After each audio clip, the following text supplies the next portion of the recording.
Hello, everyone. I hope everyone's doing fine today. Got a lot of material to cover today, so I'm going to be moving right along. The other day, I had a debate with an individual who claims to be a physicist. His name is Peter, and it was on this program. It's JFG's. Call him JFG because it's very hard to pronounce his last name. I guess Gariepi, and known as the Public Space. It's a podcast. He brought physicist Peter, and who debated me on not only physics but in general, but also on the rope model. Okay, so I'm going to be analyzing what we discussed. It took 3 hours. That's how long it lasted. So it was a long debate, and a lot of it probably was unnecessary. We just went into so many details that I think a lot of people were turned off. But at the same time, that's what science is. Sometimes you have to get to the nitty gritty, and that takes time and that takes space. So keep that in mind. Anyways, we had a debate, and these are the problems that I saw with the debate. I'll call it the Peter problems, and I'll call it Peter problems because he asked to remain anonymous. And I'm saying that that's a problem. I'm going to talk about that in a second here. He didn't understand the golden principle of physics, and he said he did, that he agreed with it, but then he never used it. And whenever I confronted him, he rejected it. I'm going to talk a little bit about that, quite a bit, in fact, about that. And I probably won't be able to cover all these subjects today, so I'm going to leave those to next week if necessary. But this is the material I'm going to be covering. He invokes mathematical physics jargon and therefore, a lot of unscientific notions. So we need to know what science is. We need to put this in the context of science and physics. He dismissed strategic words as petty semantics. These are words that made or broke his arguments, and he was not aware of that. And so I'm going to show where he fails on this. This is an important point. A lot of people just want to say, "Oh, Bill, but you're just doing semantics." Well, it's more than semantics. What we have here is a situation where words matter. And he didn't read up on the rope hypothesis. That was quite unfortunate. He also invoked the planetary model of the atom to make his case. It's Bohr's model, the Bohr-Rutherford model, the orbiting bead, and quantum mechanics. They do, they do that quite a bit. They always use the planetary model for almost every explanation, and then what happens is, they they dismiss it. They deny it at the end of the show. They say, oh, by the way, that atom I was talking to you for the last hour, that's not our atom. And they do the same thing to high schoolers. You go to high school, they teach you the planetary model, and you say, well, is that really the super duper, authentic atom? And they'll say, well, no, when you get to college, we'll show you the real one. And so that's somewhat of a problem. And because of that, since you have the orbiting bead, he had to improvise a bogus fabric medium. He called it the rag, or the potential, or whatever. He used all these names to refer to it. And again, it shows that he didn't understand the golden principle of physics, as I said in point number 2 there. And so I dismiss him as a physicist. He's not a physicist. He's an abstracist. He does so-called physics with abstractions. If you're going to do abstractions, you're an abstracist, not a physicist. Physics is the opposite of abstract. Anyways, these are the problems I'm going to be dealing with. Let's start with the first one, anonymity. Peter decided to remain anonymous. He did not furnish his last name. live. He asked to be presented as an experimental and phenomenological physicist. Okay, and again, I'm saying that's an abstracist, not a physicist, because what he does, what phenomenology does, is the application of theoretical physics to experimental data by making quantitative predictions. So if he's going to be doing predictions and he's going to be doing quantitative, he's an abstracist. He's not a physicist. And predictions already take them outside of science, let alone out of physics. We don't do predictions in science. Maybe he's not an abstracist. Maybe he should be regarded as an astrologer or a palm reader. Those people do predictions. And you might say, well, Bill, what are you saying here? You're saying that, that in physics and in science, we don't do predictions? These this notion that science is associated with prediction or that predictions are associated with science, that's been around for decades now. Karl Popper talked about them, in the 30s and 40s. So it's like it's common knowledge that predictions are part of science, and people get are horrified when I tell them predictions have nothing to do with science. So let's put predictions in the right context so that we understand what the mathematicians mean by predictions and why it's not a part of science, not the word prediction, at least. Here's a prediction for you. Here's a paper that these guys have. And this paper says predictions from an anisotropic inflationary era. What are they talking about? Inflation is Alan Guth's, I guess, I don't know how you pronounce his name exactly. Inflation is what happened after the first few microseconds or seconds after the Big Bang, 14 billion years ago. There was a rapid process, okay, and they call that rapid process inflationary theory. Anyways, now it's part of standard cosmology. All these astronomers, they believe in this inflation theory. And here these people talk about making predictions of an inflationary phase. And you say, hold it, what do you mean prediction? You're predicting what happened 14 billion years ago? What do you mean by this? What do you mean you're predicting? Are you predicting the past? Is that what you're doing? And so there's something seems incongruous here. They're talking about what happened 14 billion years ago, and they're using the word prediction.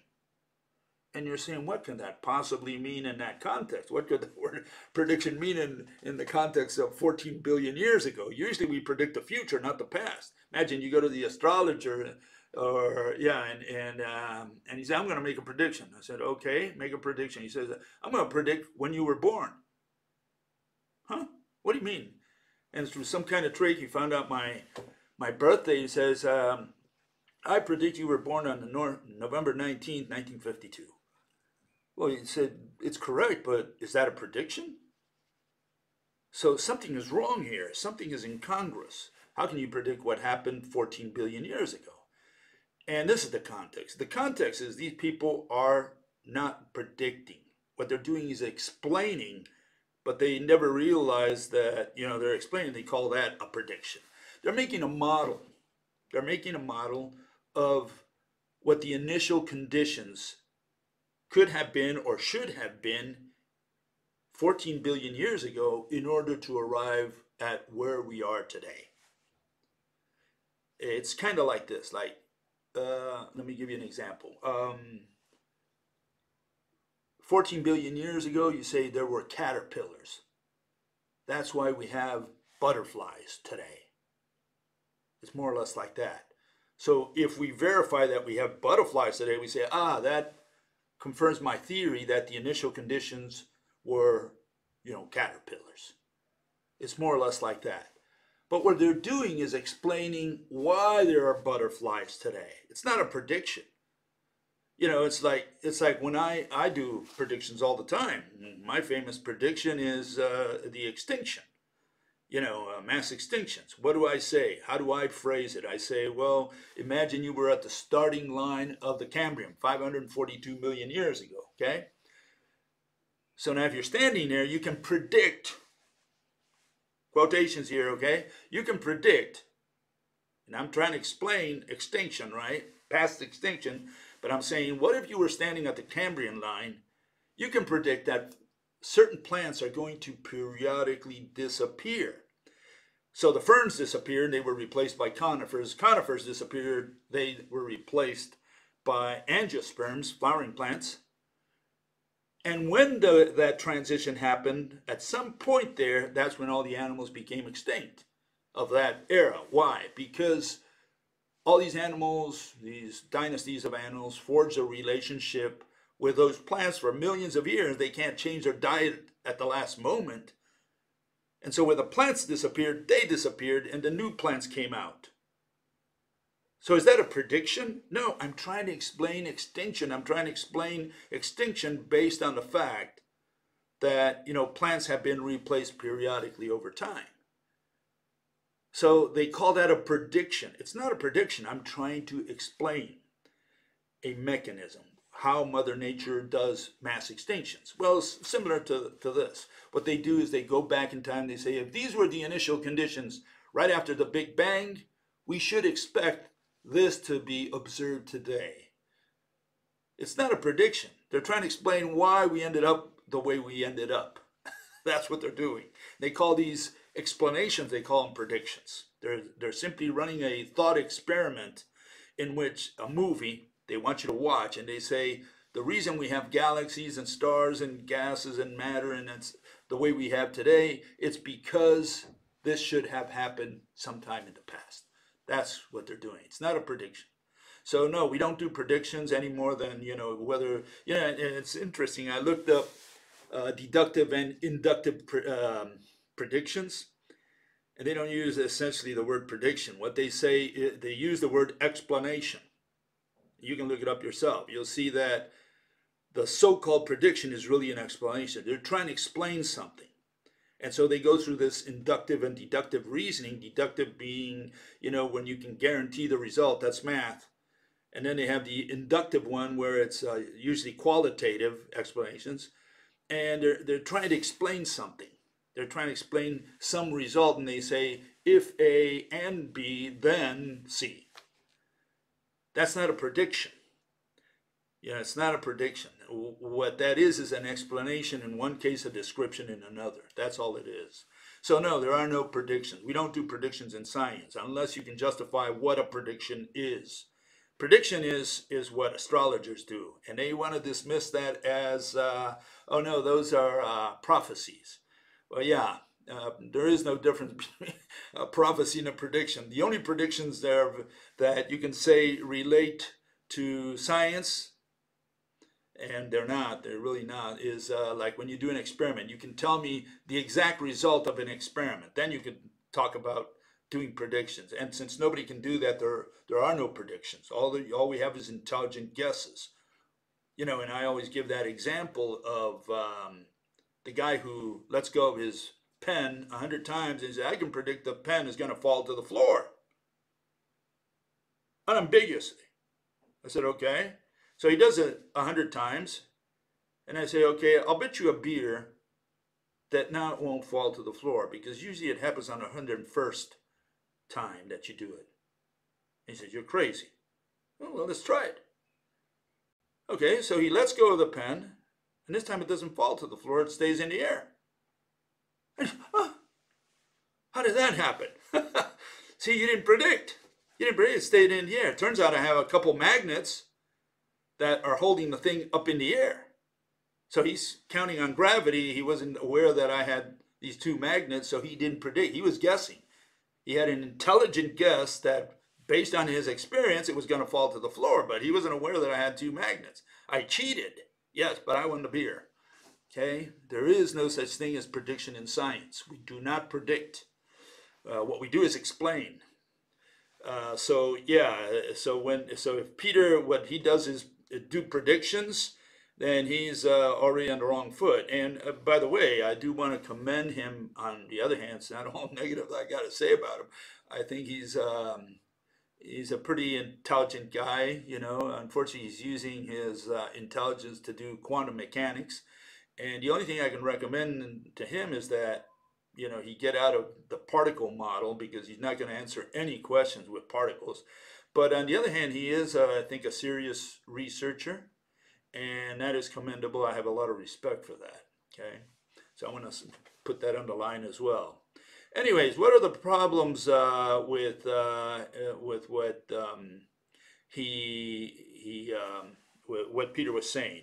Well, the first one was, you know, that he didn't give his name, and I think that has a lot to do with the environment that we have today in science. That people are scared to really go out on the limb, and that's unfortunate in his case. He's a young guy. He's trying to make his way in, you know, his career, etc. And if he has different ideas, or, you know, he wants to explore different alternatives, he should not be censored because of this. And the only reason I can think of that he wanted to remain anonymous is the environment that we have in science, in so-called science today. And that is that we have witch hunts. And people are worried about losing their jobs or their careers because they went out there and they said something, and their colleagues look at them and say, well, what did you say? What did you say about quantum? What did you say about general relativity? And so they're scared. And so they'd rather not, you know, give their names out, or be too popular when they're raising issues that can be considered or regarded as being crank or crackpot theories or whatever. So that's, I think, the worry. Otherwise, I don't know why he would want to remain anonymous. And I'm going to honor that, by the way. I'm going to keep him anonymous.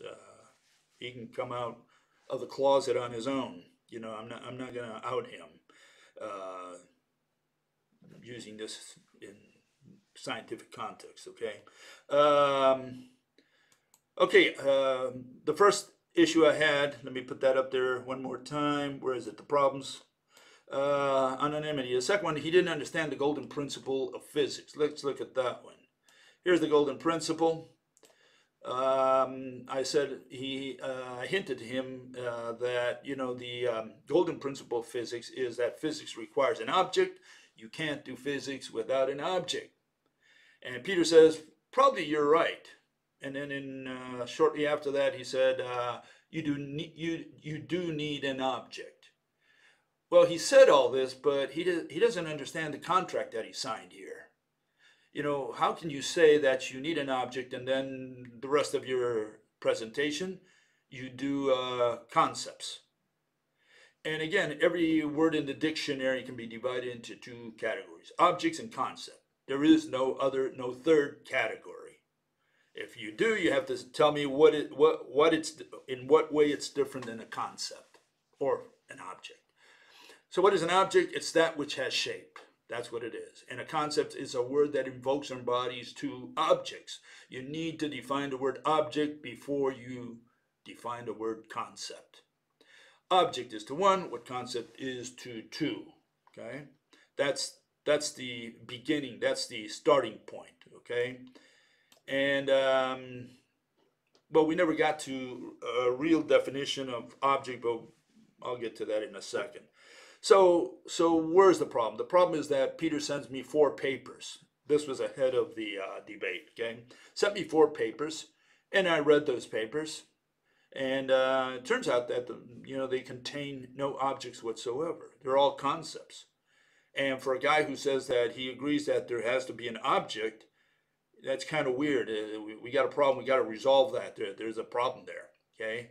So here are the 4 papers that he sends me. He sends me the following papers, and I look at them, and then not one of them contains a picture or a drawing of an object. They're all concepts.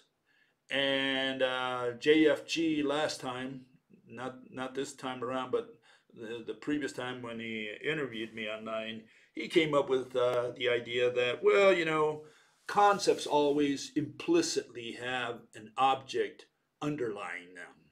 That was what he was saying. Yeah, but in physics, you have to identify that object. You can't just talk about fields, energy, force, mass, whatever, and not talk about the elephant that's underneath all that, or whatever object that you're going to use.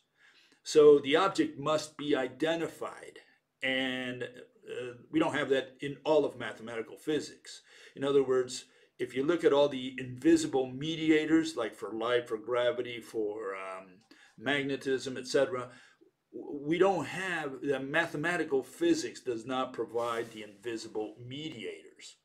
Okay, and that's the problem today. The problem is that we don't have physical mediators. And okay, let's look at that first paper. The first paper is Tanimura's paper. Okay, it's experimental confirmation of the Aharonov-Bohm effect.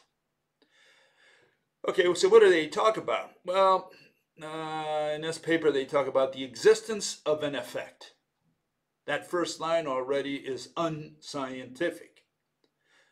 Why? Because effect is a concept. It's not a physical object. And this is not semantics, fellows. Okay? This is that you can only talk about the existence of objects in physics and in science. It is in ordinary speech where we can talk about the existence of concepts. For the purposes of physics, you can't say that love exists. You can't say that intelligence exists. You can't say information exists. And of course, you cannot say that an effect exists. And so that first line already makes it unscientific. It would have been rejected, never been published in a scientific magazine. But in mathematics, everything is possible. They publish this stuff. And further down below, you'll see, again, demonstrated the existence of the AB effect. Again, existence of an effect. So they're kind of trying to prove, they talk about demonstrating, meaning they're proving, okay, the existence of an effect. And so we gotta stop there. We gotta analyze what this is all about, because this is not semantics. This is getting to the heart of what the problem is. The word exist belongs exclusively to physics. It doesn't belong to religion. Anyone using the word exist has crossed the line into physics. Why? Because physics is the science of existence. Physics only studies that which exists. We have to define the word exist, and it's never been defined. I'm the first person who defines it. I'm not claiming, I'm not boasting here. I'm just saying a fact. The fact is that no one has ever defined the word exist. In fact, if you go to the Stanford Encyclopedia of Philosophy, they go, the fellow who defines the word exist goes through this whole analysis, 2-hour analysis, and in the end he said, well, we still haven't reached a decision. So he doesn't know what exist means. You look it up in the Wikipedia, again, you don't have any idea what exist means. There's all these if, ands, and buts. And funny thing is that when you go to the Catholic Encyclopedia, you will not even find a definition of the word exist. There's no analysis whatsoever, nothing written about it. And yeah, exist for the purposes of science means physical presence. Physical involves an object. You must have an object to talk about exist. Concepts cannot exist, not in science. In ordinary speech, yes, not in science. If God wants to exist, he's got to also have location. Not only does he have to be an object, a human being, a flaming bush, whatever, he's got to have location. God cannot be grace and pretend to exist. You do not pray to grace. You pray to a man, a bearded guy out there who's going to concede, a favor to you. But you cannot pray to a concept. You cannot pray to love. Okay, love doesn't have ears to hear you. So for existence to work, for that word to be used consistently, scientifically, rationally, you must have a physical object. And that's not enough. It has to have location. There's got to be a distance between God's chest and my chest, or between God's body and a chair and a tree. Okay? So exist is important because the word exist is important, just like the word object is important in physics, because physics is the science of existence. Physics only studies objects that exist. Physics only studies that which exists, and anything that does not exist, physics is not interested in it. Okay, so continuing with Tanimura here real quick. You can see down there at the bottom, it says, even when the magnetic field was confined. A field confined? How do you confine a field? The field is a concept. And again, these are not semantic arguments. These are things, these are words that these people use as physical objects. They're treating field, which is a concept, they're treating it as a physical object. So we do have to get to the bottom of what a field is before we can talk about its existence or confining it, doing anything with it. Can you do anything with a field? And for that, we go to the word field. Let me get it up here. And these are fields. What is a field? Well, in the religion of mathematics, a field is a quantity. This is out of Wikipedia, okay? But you can look it up anywhere else. You'll find more or less the same notion. That has a value for each point in space and time. Field is essentially quantities in a region. That's what a field means, region of values. That's what it is. And there you have a few regions of values. The first line up there with objects, the bottom, the one below the line are without objects. And so if we're gonna, like mathematical physics does all the time, they dispense with objects, then at the bottom you have it without the objects. You have fields that have no objects in them. That's the raw field, you could say. That's what a field is. And what are we staring at? Well, we're staring at vectors. Each one of those arrows are not Indian arrows. They are vectors. What is a vector? It's a line, a mathematical concept that has only magnitude and direction. So it's a value. It's a quantity. That's all it is. That's what those arrows are. So what is a field? It's a bunch of vectors, a bunch of quantities and directions. That's it. And what is a particle? They say, well, it's a field. It's a vibrating field. They're saying that these vectors, these lines are vibrating. And what are the lines? They were magnitudes. They're numbers. So the number 5 is vibrating. That's essentially what they're telling you. This is not semantics, folks. This goes to the heart of what these people are saying. They're saying that a particle is a vibration of a field. And so what is a field? A field is a bunch of numbers. And they're saying the numbers are vibrating, and that's what creates a particle. That's what these people are saying. So yes, it's important to analyze the word field, and no, this is not semantics. This has to do with the foundations, what this guy has in his theory. He's saying a particle, he's presenting a particle, and he says it's a vibration of a field. First, vibration is a verb. So if a particle is a vibration, he's automatically turned a noun into a verb, or the opposite. He turned a verb into a noun. That's the first one. The second one is the vibration of what? Of a concept, of a number, of a value, of a quantity.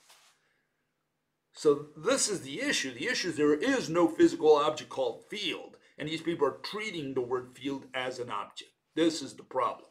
You have quantum field theory and so on today. That's replaced a particle.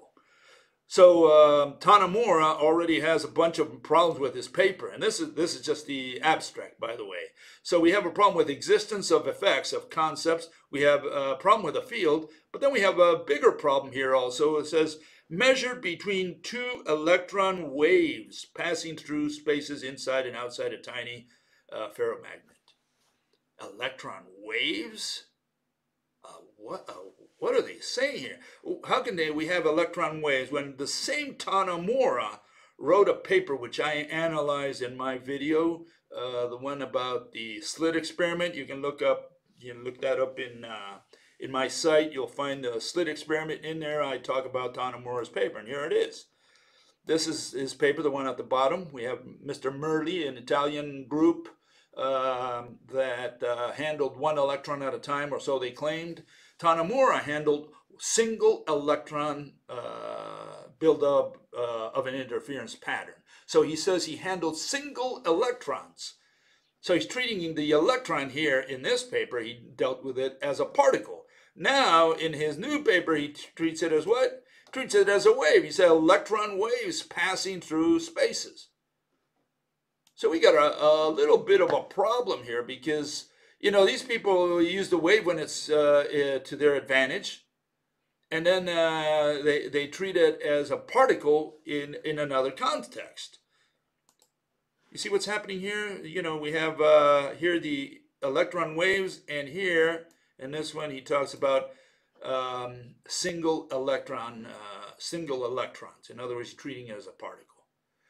It is this thing, the fact that they sometimes talk about particles and sometimes about waves, that allows them to cover all the bases. Wave is a concept. Particle, if we're talking about a corpuscle, because that's essentially what he's referring to when he says single electron, he's saying a ball hit the wall, right? You know, that's an object. So the electron is both a concept and an object. And that's what allows them to get around, you know, any criticism of their physical interpretations. The fact that they're treating God as both a concept as an object. God is this human-like magician that made the universe, right? And God is also maybe a flaming bush. That's on one hand. That's the object. And then as a concept, you know, you go to the New Testament, you listen to John, and he says, you know, by the way, you know, God is love. God is spirit. So what is God? Is God an object, or is God a concept? And we have the same problem with the electron. The electron, according to Tanamura, passes through the slit, you know, through the space in the slit, passes as a wave. And then he detects it at the screen as a hole, as a particle, as a, you know, the cannonball hit the wall and made a hole. And so, you know, what is the electron? And for this, we don't have to talk about his conclusions. What we have to do is say, look, Tanamura, begin by drawing your atom. Let's look at your atom. Let's see what you're talking about before we can get into your theory. And that's the problem we had also with Peter. He didn't understand that. He thought that was nitpicking or doing semantics. No, we need to know what your atom looks like before you start your theory. Otherwise, we're not going to listen to your theory. It's worthless. You could be talking about spirits and angels for all we care. You need to draw the atom. You need to tell us what your atom looks like. And specifically, you know, if we have the electron bead going around the atom, if that's going to be the bead that's going to hit the wall, the electron bead, if that's going to hit the wall because you pulled it out of the atom, because that's going to be your theory, then we need to know, you know, why that electron bead sticks to the atom to begin with. Why doesn't it fly away normally? Why do we need to heat up, for example, the atom to ionize it? Why isn't it ionized spontaneously at every moment? Why doesn't the atom disintegrate? And that's when he came up with a rag. I'll get into that in a minute. But you can see the problems with Tanamura. Tanamura first talks about existence of concepts. Let me put that up there again. He talks about existence of effects. He talks about fields, confining fields, and he talks about electron waves when what he's detecting are particles. So, you know, his whole report here is worthless. It has nothing to do with science. Okay, so it's important to trash whatever his group did, because all they're doing is just doing a bunch of verbiage, and it doesn't conduce to anything. We are not understanding what these guys are doing. They think they detected single electron hits on the wall, and you know, when you know, there is no evidence of that. Their language completely is bogus anyways. None of it passes the minimum criteria of science. So Tanamura's reports are worthless. It has no place in science. That's Tanamura. What was the next paper? The next paper was a superposition paper for the 3-slit experiment. Now we don't have 2 slits or 1 slit. Now we have 3 slits, okay? And here it is. This is what it looks like. Here's the paper. A little more. Okay, exotic looped trajectories of photons in 3-slit interference. Well, again, we're going to have the same similar problem because they're talking about trajectories of photons. They're assuming a photon is a discrete particle. They treat it as such whenever it's convenient to them, and when it's not convenient to them, they bring in the wave and they say, well, it's an elongated wave made of many links, many wavelengths. Okay. Okay. The first problem I found is that they say tenets. They say the validity of the superposition principle and of Bohr's rule are well accepted tenets of quantum. Well, the word is tenets, and that already gave me an idea that not only the authors of this report, but the peer reviewers were not paying too much attention, because that caught my attention immediately. And so that's the first, just a minor thing there, but just keep that in mind for when you see these papers that are said to be peer reviewed by the highest peer reviewers on earth. Well, not so. If everybody missed that, and that's the first line, and it wasn't correct, that means you wonder about both the authors and the peer reviewers. So where's the problem? Well, again, they talk about predictions, and here they're talking about well accepted tenets of quantum mechanics. Well accepted by whom? Was it by mathematicians? Well accepted is like saying, we proved it, so you better swallow it. Okay? Because we already proved it. It's well accepted. Okay, so what do they talk about here? They talk about superposition principle. What the hell is a superposition principle? Well, I dealt with that a couple weeks ago. More like a month, I guess. Let's look at let's rehash our superposition nonsense here. First of all, here we have this is the other side of that report. The first one was the official report. This is what they published in Quantum Optics. And again, they say it's and this is the context. They're saying first they put a prize, okay, for he who could disprove the principle of superposition, and with it they would disprove quantum mechanics.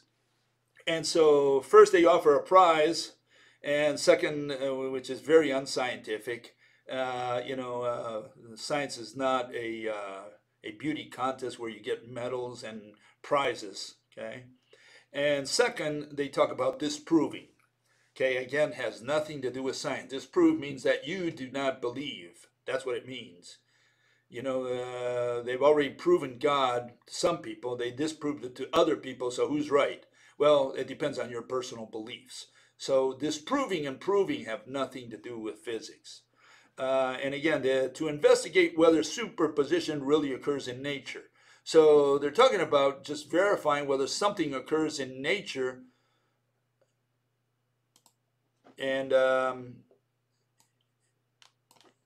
whether something occurs in nature, and that's not science.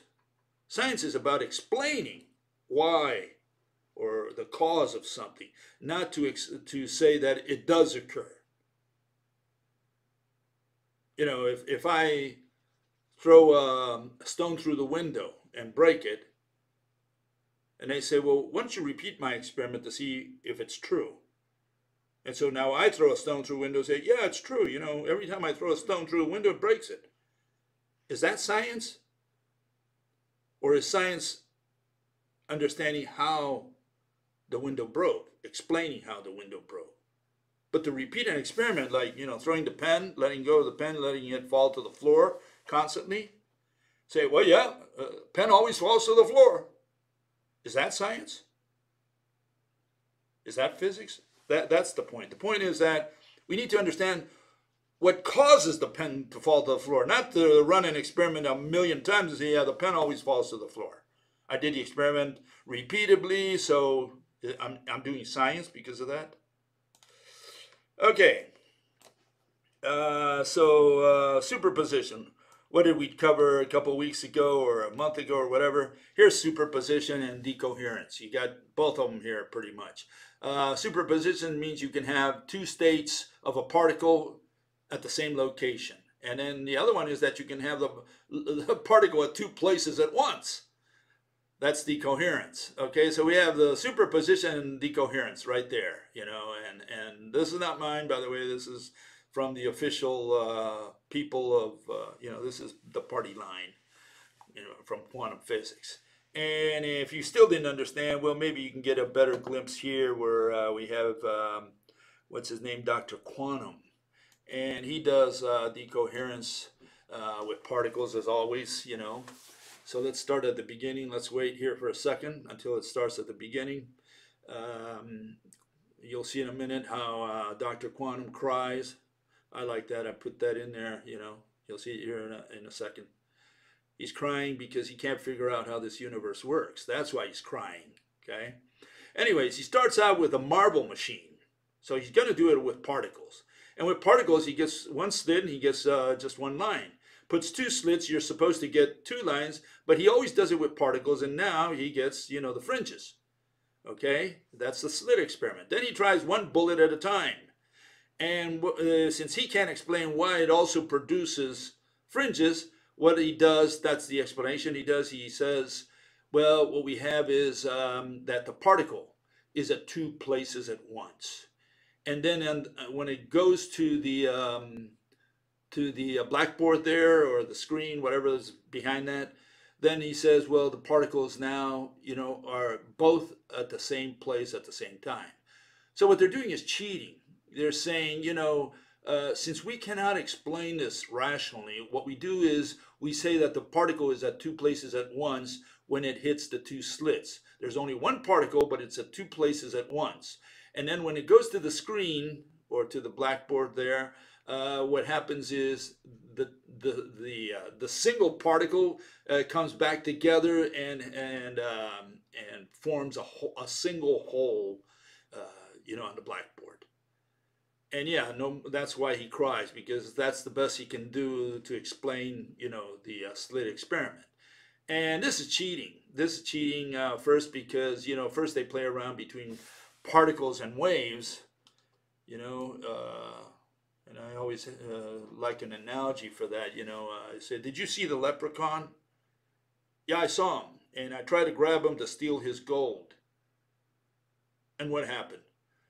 Well, he turned into a spirit, so I couldn't grab him. You know, I mean, anyone can explain physics like that if you can convert the particle into a wave and a wave into a particle at your convenience. That's ad hoc. And that's not very scientific. A little more scientific is maybe Karl Popper's suggestion, even though I don't agree with it, but that's beside the point, because the mathematicians agree with Karl Popper. And Karl Popper says, look, if an experiment falsifies your theory, you have to reject the theory. All experiments, 150% of all experiments ever done, debunk, falsify quantum mechanics. They falsify that light cannot, or the electron, cannot be a particle, a discrete particle. Not one experiment can be explained with a particle model. Not one. Look at what I'm saying. And so hold it. How about the Compton effect, for example? In fact, I'm going to be dealing with that in a second. Compton effect is a particle, you know, shows the particle nature of light. No, it doesn't, because if you read Compton's paper, it talks about wavelength. So what wavelength does a particle have? And that's when they have to go to this duality where, you know, you have the little wave, but it's a wave packet. It's kind of chopped off at the edges. And which comes to the question, you know, where does a wave begin? Where does a wave end? I mean, it's easy to say that, but what are we talking about? What is this wave? Wave of what? And they never go through all that stuff. They say, oh, that's semantics, that's philosophy, that's metaphysics. So they dismiss all that and say, let's do the math. The issue is that, you know, you cannot explain even the Compton effect, or the photoelectric effect for that matter, because they all involve wavelengths. Slit experiment, wavelength. I mean, that's how Thomas Young did it in 1800. He became famous because he presented the slit experiment in terms of wavelength. And all of these are done in terms of waves and wavelengths. And particle is incompatible with wave and with wavelength. So that's not when they use the quantum. I mean, if you look at the standard model, there's no such thing as a wave. All you see is these particles, not one of which has a picture in them. That means that they don't know what they look like. They've never observed a particle, as they always claim. Oh, we observed. No, they didn't observe anything. They're blind. You can't see an invisible entity by definition of the word invisible. So you can't see a photon. You can't see an electron if that's what they think they accelerated. You got the Swedish group that says they filmed an electron. What do they film? They don't even know what they filmed.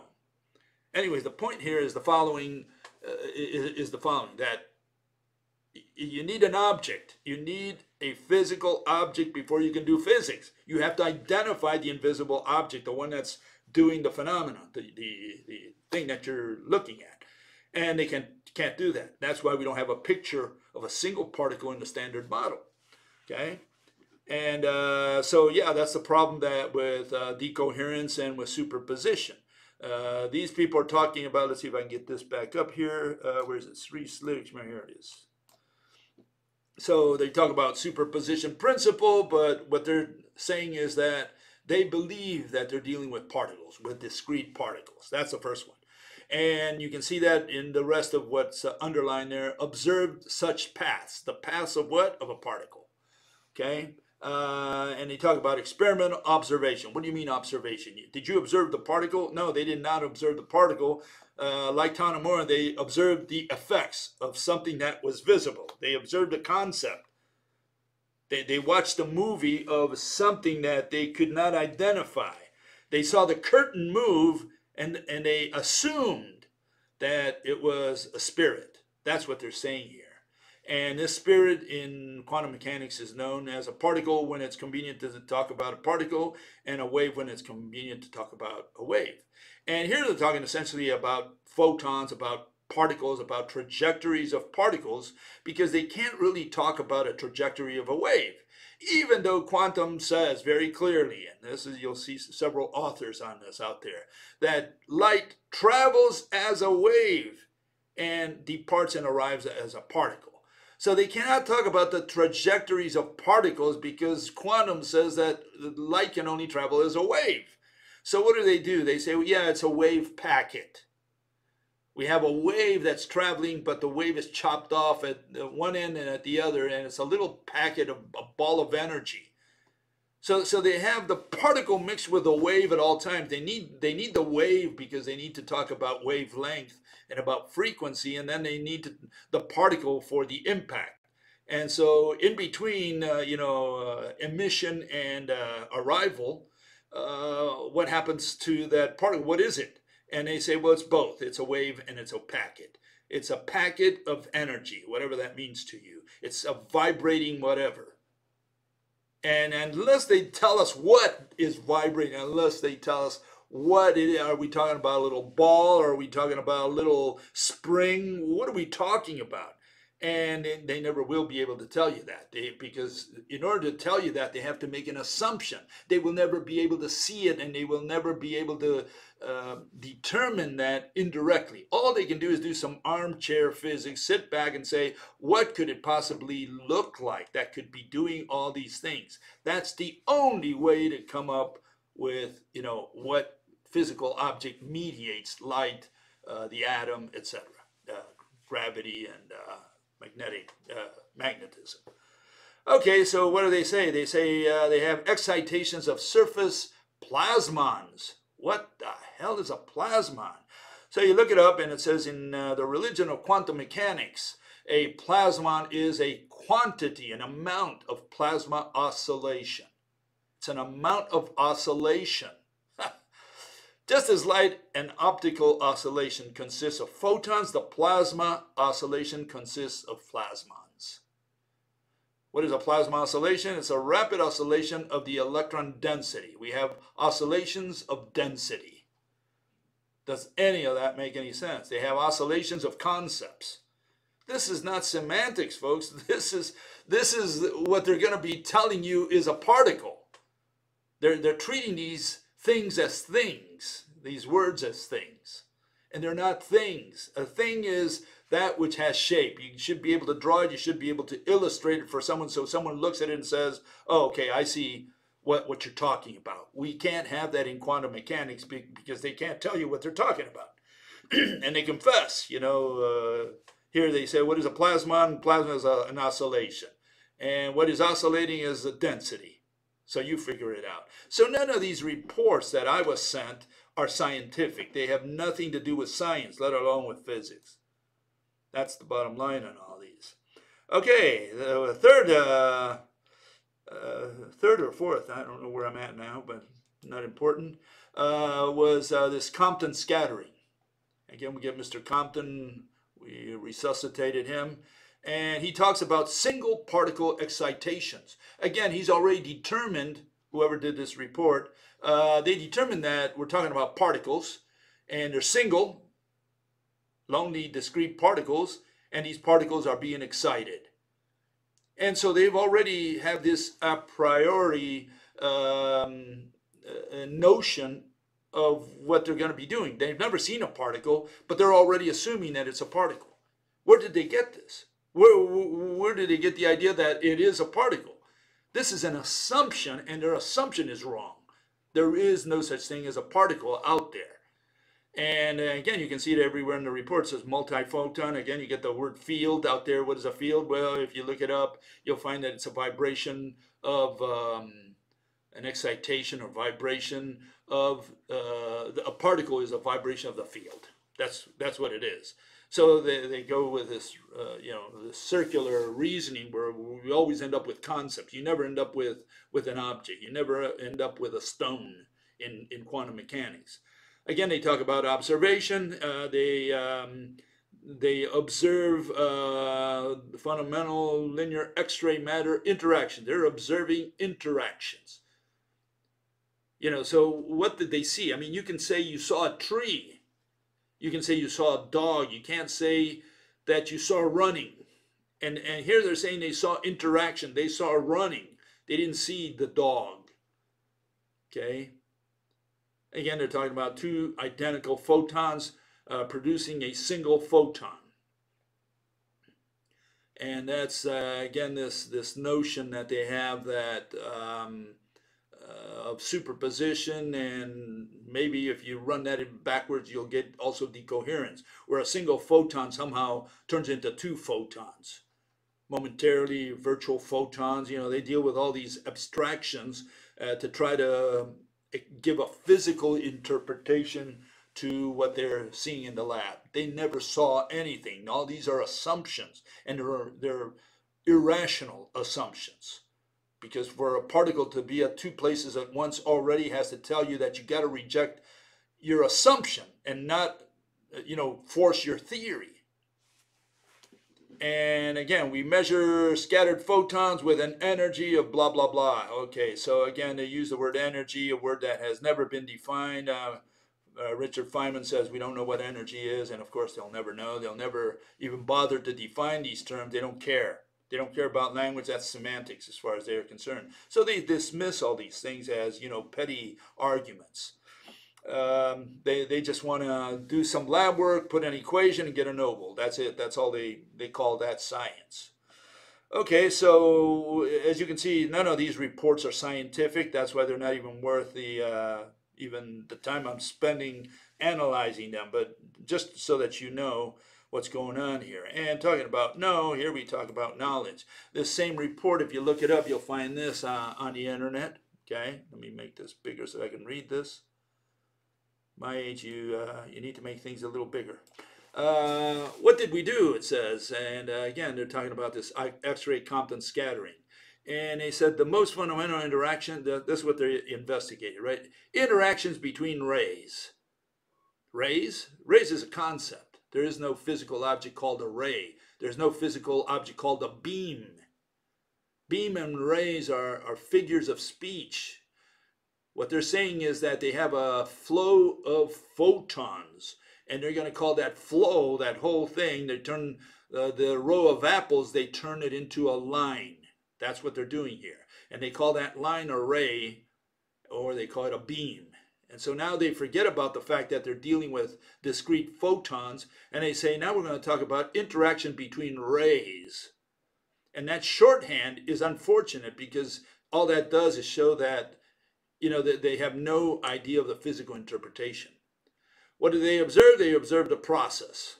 Great. They observed a concept. So they didn't see the individual particles. What they saw is a process. What did they see? They say 2 photons converted into a single X-ray photon. So we have 2 photons again converted into a photon. And I like that on the next line. It says, we know from experiments. We know. We know means they already decided their dogma. They've got their religion down pat. They're not going to accept any other alternative because they already know. And here I have a comment from Sabine Hossenfelder, a lady who apparently styles herself as a physicist. She's just a mathematical physicist. And in a report little article she wrote, what is a scientific prediction? She says, we know. We know that our present theories are correct to a high precision, and new theories cannot differ by much, or they are false already. So in other words, you better fall in line with quantum and general relativity, because if you depart too far away from those 2 established, theories, as they call them, then we know that you're already false. That your theory, that your proposal is false. We're not even going to listen to you. You're a crackpot. But what is the issue? The issue is that precision has nothing to do with science. She's talking mathematics. And a theory is an explanation. So if quantum mechanics talks about vibrating fields, which are numbers, vibrating numbers, and a vibrating number is a particle, and general relativity talks about warping of space-time, a concept, and that's what Einstein says is gravity, then we got a problem, because it's got nothing to do with precision. It's got to do with the irrational explanation these people are offering for common phenomena, such as gravity, or for what they call, for light, magnetism, for all these other, phenomena that we see out there. So, that report is unscientific as well. And here we have the 4th one. It's the electropositron annihilation experiments, okay, from LEP. Here you'll see it. Review of final LEP results, okay? And what they do in this report, this is just a simple report putting up to date on, the measurements that they took with this machine, okay? And what are they saying? They're saying the most important improvements being, and they go into vertex measurements. They talk about measurements. So you measure a chair, and that's science. You put your ruler to the chair and you say, well, it measures 2 feet by 2 feet. The seat does, and the legs are, I don't know, 2 feet also, 2 feet long. So you measured the chair. Is that science? Is that what we'll call science? Or you can do it with weight. You can say, look, I weighed the elephant. Is that science? He measures, 2 tons. Great.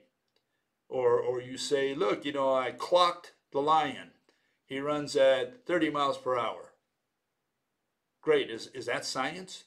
Just taking measurements? So keep that in mind. This is what these people do. And they put equations, and they get a Nobel, and they say, oh, see, I did science. And so they're talking about the most important results from the LEP.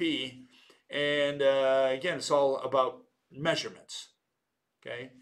But they do talk about, positron electron annihilation. You get a positron and you hit it, which is a positive electron, you can say, and you smash it against a negative electron, and you get empty space, I guess. Annihilation kind of says you get nothing. So you get 2 somethings. You get a black ball and a white ball, and it turns into a no ball. Okay, that's what they're suggesting. So where do you get this nonsense called a positron? Well, we got that from Mr. Anderson, Carl Anderson. He got a Nobel Prize for discovering what I call the suppositron. Now, it's suppositron not because it's a suppository, okay? It's a suppositron because he assumed that he was dealing with a particle. And here it is, okay? Here's the suppositron, Carl Anderson suppositron. What is it? What he did in 1932, he took a picture in his chamber, and he found that there's this line, this curve, and it comes from the bottom going upwards, okay? And electrons go from top to bottom, and so he said, well, if this one went from bottom to top, then this is the opposite of an electron. It's a positive electron.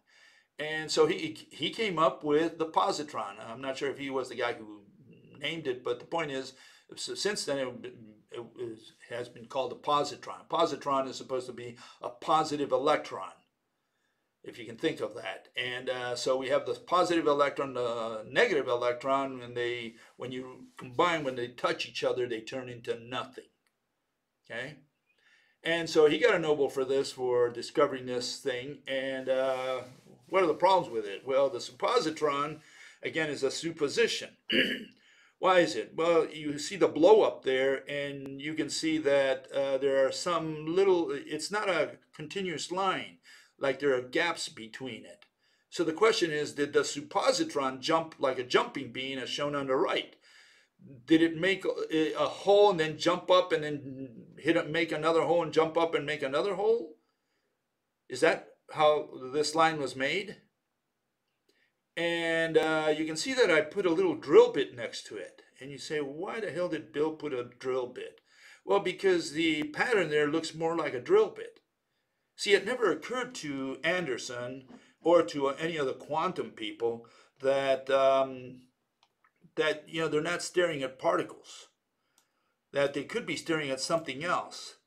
And here it is. In the 19th century, which is what these people are doing still, the quantum mechanics, the way they do it is they do their holes, like that one there, like this line. When they want to make a hole in the wall, they bring a cannon, like Dr. Quantum did a minute ago, when he shoots these particles, these balls with his pop gun, and this is how they did it in the 19th century. See, you want to make a hole, you bring your cannon, and you make holes in the wall by throwing balls at it, okay? Wham! That's how they do it in the 19th century. And this is what Carl Anderson thought was happening, that a ball was making holes in his wall. Okay, it was, or maybe a ditch. If it came from the bottom, it was making the scratch, right? A ditch, a channel. And it never occurred to these people that there could be a different mechanism. And here's the different mechanism. There's the one suggested by the rope model. It's a drill bit. We do this in the 21st century. We're a little, we don't bring a cannon to make a little hole in the wall. We bring a drill bit and make it turn with a drill. So quantum is still in the 19th century, making holes in the wall with cannons and cannonballs. And in science, we do it with drill bits. It's a much more elegant, simpler mechanism to make holes in the wall. So compare, quantum's cannonballs, right, to Bill's drill bit. So there's different ways of making holes in the wall, different mechanisms. And I'm saying that electricity, because this is the way they try to explain electricity. They think it's a flow of electron beads. And electricity, I say, is a twirling bit. You have to have all these atoms, and they're connected to each other, physically connected to each other, forming a long string of atoms. And they twirl like a snake, twirling in situ, in place, okay? So I have a different mechanism for what electricity is. And those holes that Tanimura thinks he made by throwing rocks at the wall, cannonballs, bowling balls, We do it a little differently. We do it with a drill bit. We go and make the hole in a different way. And it's got to do a little bit with, that's why I'm saying we should put the slit experiment under vacuum. Let's get rid of all the noise. Let's see if you can produce an electricity in there with nothing in there. If you can produce a total vacuum, if you could remove every particle from your chamber, assuming 10 to the minus 100 torr, be beautiful, because that would eliminate all the noise. Can you have a current? This is the important question. Why? Because, see, these people think they're shooting bullets. And if you evacuate the chamber of matter, you've increased the mean free path. So now your current should flow easier. And that's not the case. It's exactly the opposite. The more matter you remove from the system, the less flow of electron beads that you have.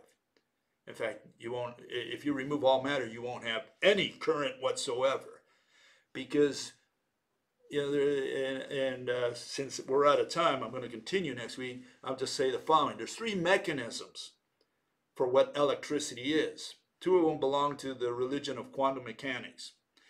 And one of them is, think of the wire in a circuit.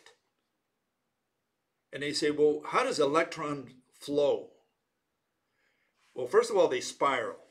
They can't explain that. They'll never be able to explain that because they would not know why the electron goes, in a spiral manner along the wire.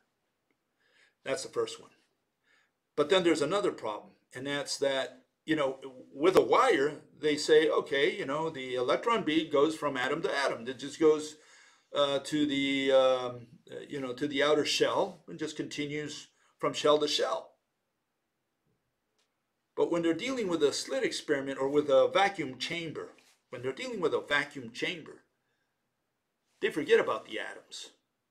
They get rid of all the atoms and they just shoot electron beads. That's what they think they're doing. They think they're just shooting electron beads, just a flow of beads from the source to the wall. There's no atoms there. They're not thinking of atoms because in the case of the circuit, they say, well, there's a wire, so let's assume it's iron. So you have all these electron beads going from iron to iron atom, from atom to atom. Boop, boop, boop, boop, boop, boop, boop. No problem. They can visualize that. They say, okay, yeah, there's the atoms there, and they're going from one atom to the other, knocking the other electron, and that one goes to the next one, that one goes to the next one, and knocks that one out, and so on down the line. Like, photoelectric effect. You have light hitting an electron, moving it. How light manages to pinpoint the electron is a different story because the electron is so small and doesn't have location. Turns out light always finds it and kicks it out. They never figure that out. They don't care about these things, qualitative stuff.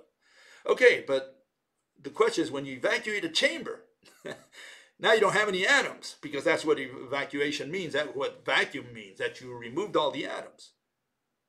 So now, if you have a cathode and an anode, you should be shooting electron beads.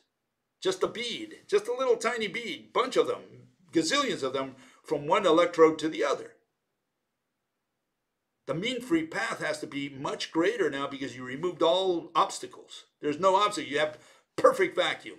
10 to the minus 100, 10 to the minus 1 millionth torr.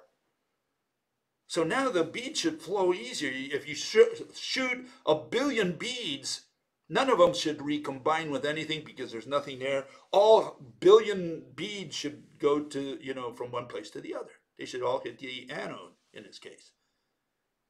And that's not the case. The case is that the more matter you remove from the chamber, you can't get an electric current flowing, which shows that electrons go from atom to atom. The correct one is the one with a wire. Electrons should go from atom to atom. You need atoms for the electron bead to flow and create current. And in the case of the rope model, we don't have electron flows. We don't have electron beads flowing. What we have is a drill bit twirling in place. All the atoms are connected, all the molecules, they're connected and they twirl. Now you can explain magnetic field because of the threads moving around. You can explain why the electron goes in a spiral along the wire. And you can explain, more importantly, you can explain voltage. Today they don't know what voltage is. They say there's a voltage drop. We'll call this one positive, we'll call that one negative. They could have said X and Y. They don't know what positive and negative means, or north and south. They don't know what these things mean. These are labels. Under the rope model, very easy. Clockwise, counterclockwise. That's something Mother Nature understands. She understands clockwise and counterclockwise because that's physics. You take a rope, like in my case here, okay, and that's clockwise. There we go. That's clockwise, okay. I hope that's clockwise to you. And that's counterclockwise, right? No, that's clockwise, sorry. That's clockwise, and this is counterclockwise, okay? So Mother Nature understands clockwise and counterclockwise, okay? She doesn't understand positive and negative. And I explained voltage about a month ago, but I'll go over that again next time. We're a little bit out of time, and I'll continue with this discussion on Wednesday. So stay tuned. We're not done with this yet. Again, this guy opened up a can of worms, Pandora's box, and we have evil all over science now, and I need to address these issues, okay? So I'll probably do a recap of what I talked about today and then move on to some of the other issues that were brought up or that came up, which are misconceptions, total misconceptions, by people like Peter, who is, as far as I know, a recent graduate, about a year ago or so. And all these people are coming out of college with the wrong ideas. And some of those ideas, or really all of them, have to do with this notion that there are particles out there, that they do everything with particles. That's the mediator, the invisible mediators for light, gravity, everything particles. Okay, so we'll see you on Wednesday. We'll see you next Wednesday, and I'll continue with this discussion. We'll see you then. Bye-bye.